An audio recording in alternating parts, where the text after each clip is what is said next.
So they talk about hills and valleys. There's a song, but you know, between when you're in a valley, there's always two mountaintops. So I thank God for that He's kept Mom and Dad. Mom can't be here today, but I'm thankful for His love and His hand that's been upon us, that's never left us all these years, for the example that they've been to us children and to the people in this church. And if we did have everybody that's passed through these doors this morning, there would be no room to contain them all. And I thank God for that. And it talks about giving honor to whom honor is due. So I give honor to my dad and my pastor because he's the best. And I love him dearly this morning. So if you feel like it, just stand and sing with us this morning.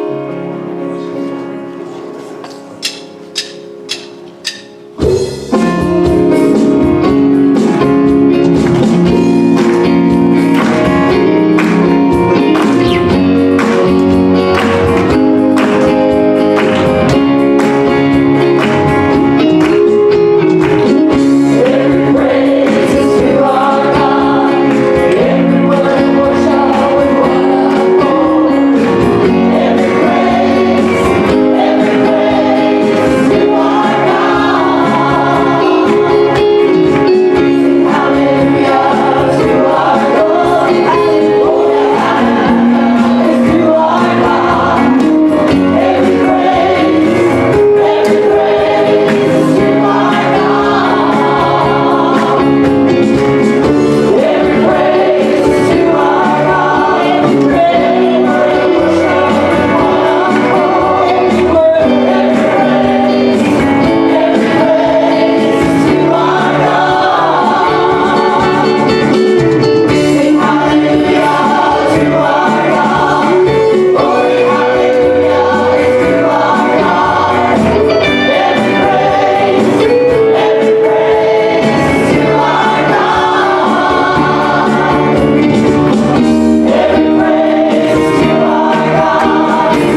services this week, you have missed some unbelievable preaching of the Word of God. Thank you, Jesus.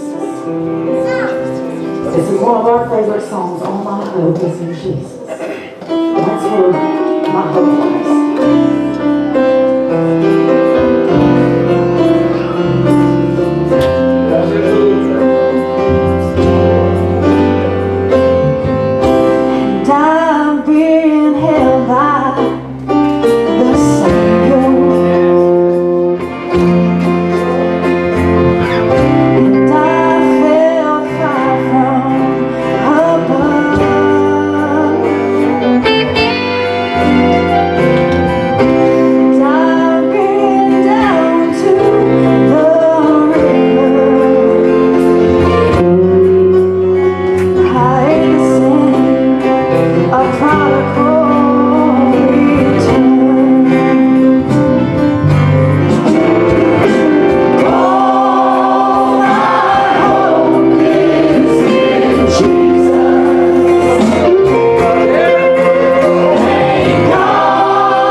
if we never meet again. Oh, listen, my precious friend, into all you have been through. Oh, we cleanse above all sin. Oh, wait for us, there'll be a meeting. Oh, there's gonna be a meeting. I will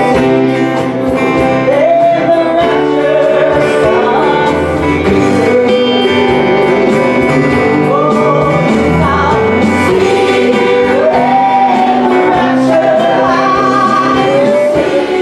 you in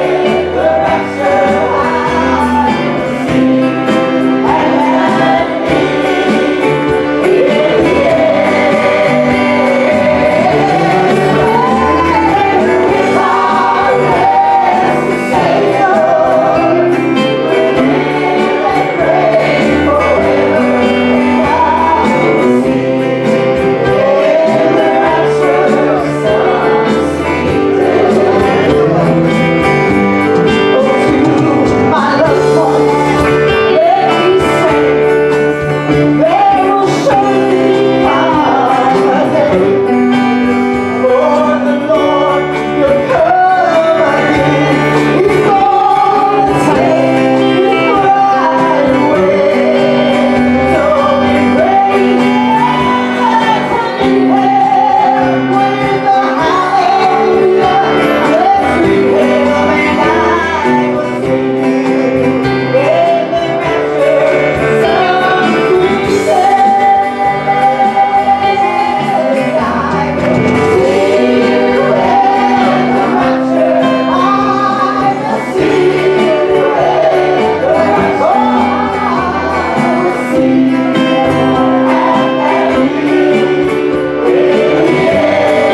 If it doesn't excite you to think that this is coming to a close and we need to be with Jesus, you better figure out what's wrong today, because I am so excited about leaving this old troubled world and going home.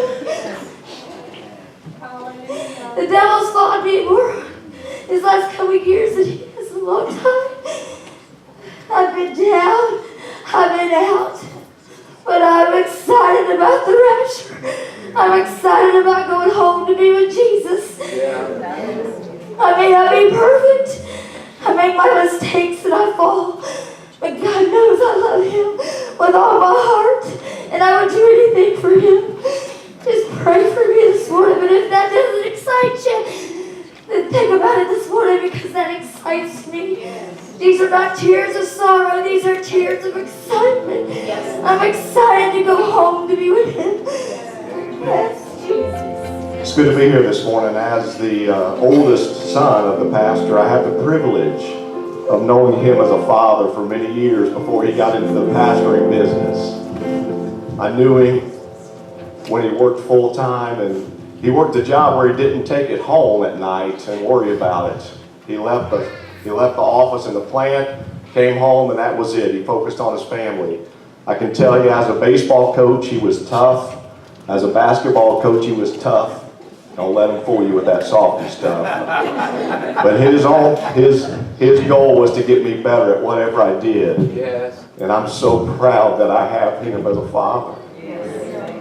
And then he decided to get into the pastoring business, one that's 24/7, weekends, evenings, doesn't matter.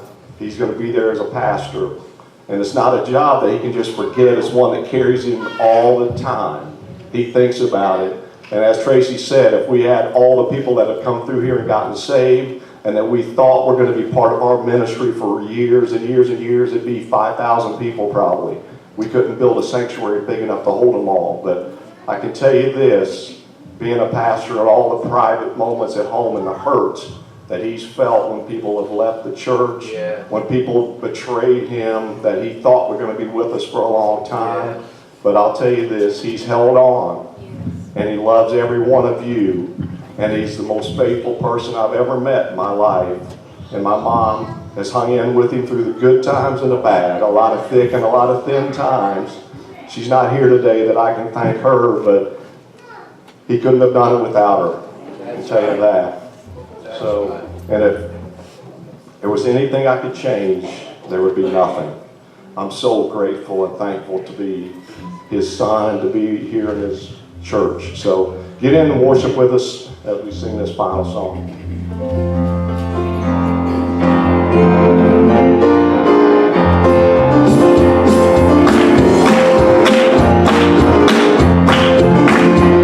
Well, Jesus is with me when the storm clouds down.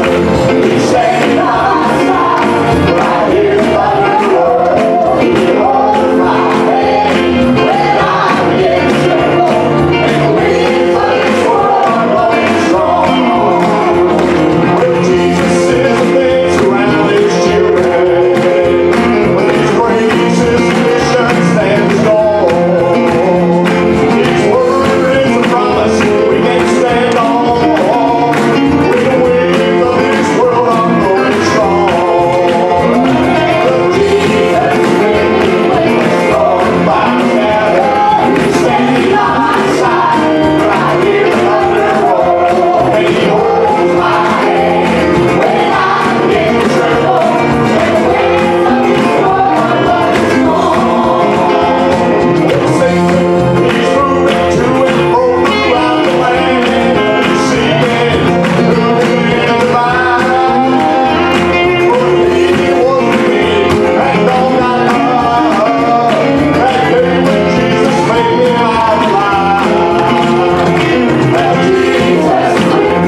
how they tried to crowd out the favorite kid from speaking this room?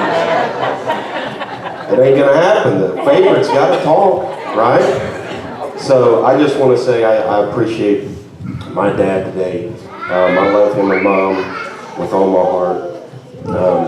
And he will never know the impact that he's had on my life and my brother and sister's lives. And Woody talked about, how he worked all those years.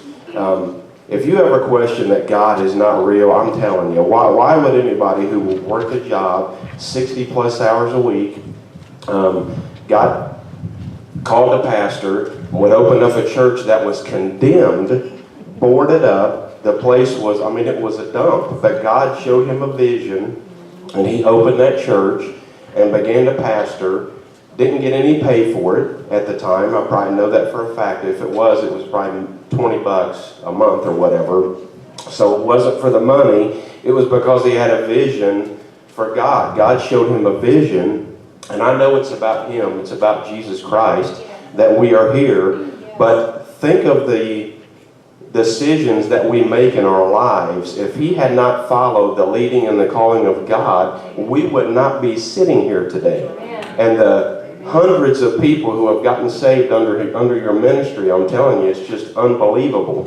And I thank God for you more than you will ever know, I'm telling you. And I know God is looking down today, and he is well pleased with you, I'm sure. So I just thank him for everything that he's done for me. I love him with all my heart, and I hope you have a wonderful day. You deserve it. Yes.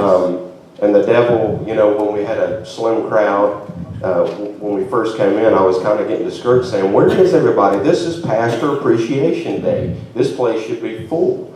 But it ain't about that. It's not about getting rewards down here, because we're on a journey, and you're going to get your reward one day, many. And I love you with all my heart, and thank God for you. So.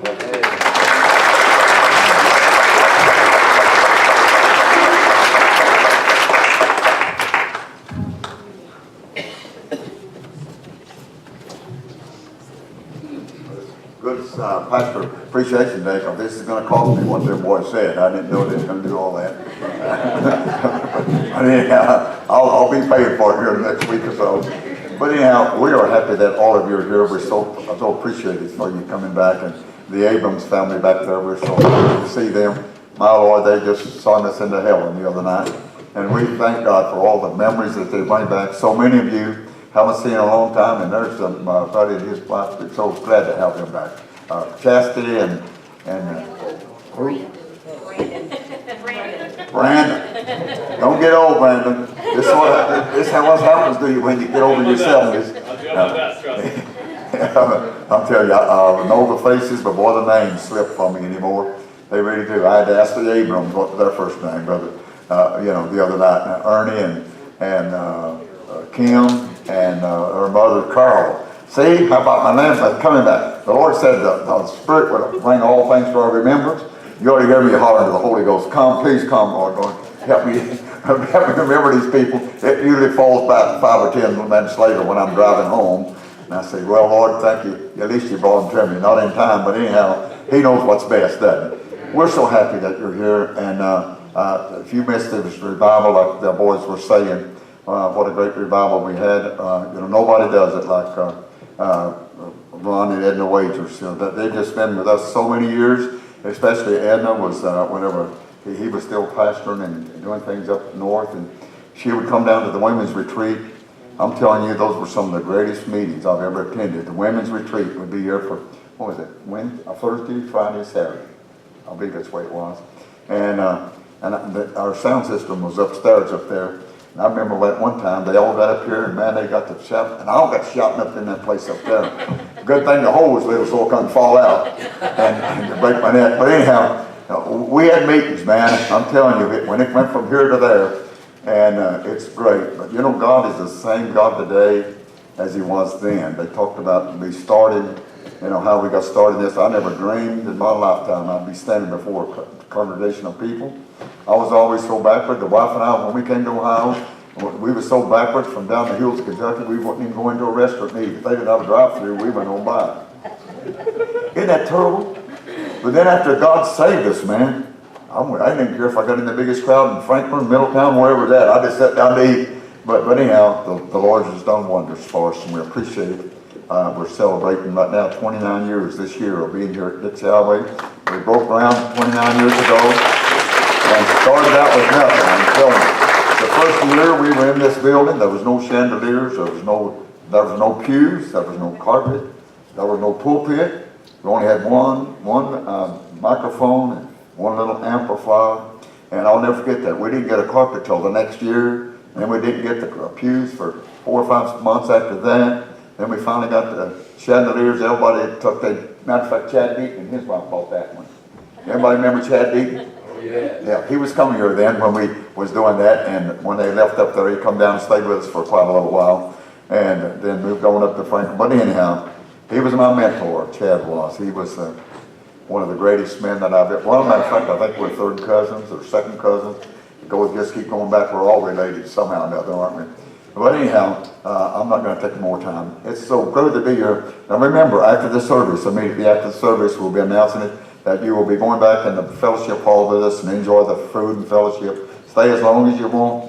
There'll be no service tonight here. Then we'll get back to regular same everything. And Woody also gave a fall hayride and all that stuff. And we do that down at the picnic shelter. You see that down there. We got a big barbecue pit down there, and tables and chairs, everything is down there prepared. They have a great time, and I think that what you call them will bring the hay wagon over and take all the kids' hay rides all the way up to the Manchester Road there and back, and they have a great time that night, just eating hot dogs and playing games and all the other things that they do. So if you have children, you'd love to bring them. You're more than welcome, and just come, and it's going to be a wonderful evening there. That's coming Saturday. They've been having it at the end of October, but man, it started getting so cold and rainy, good Lord, you couldn't stand it to freeze your coats on.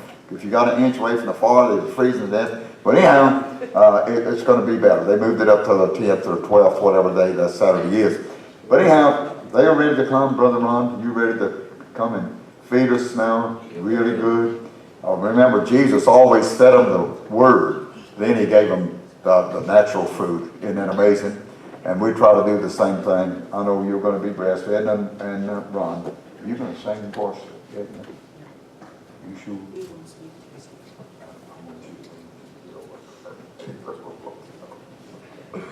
Make them welcome with you. Always to pray for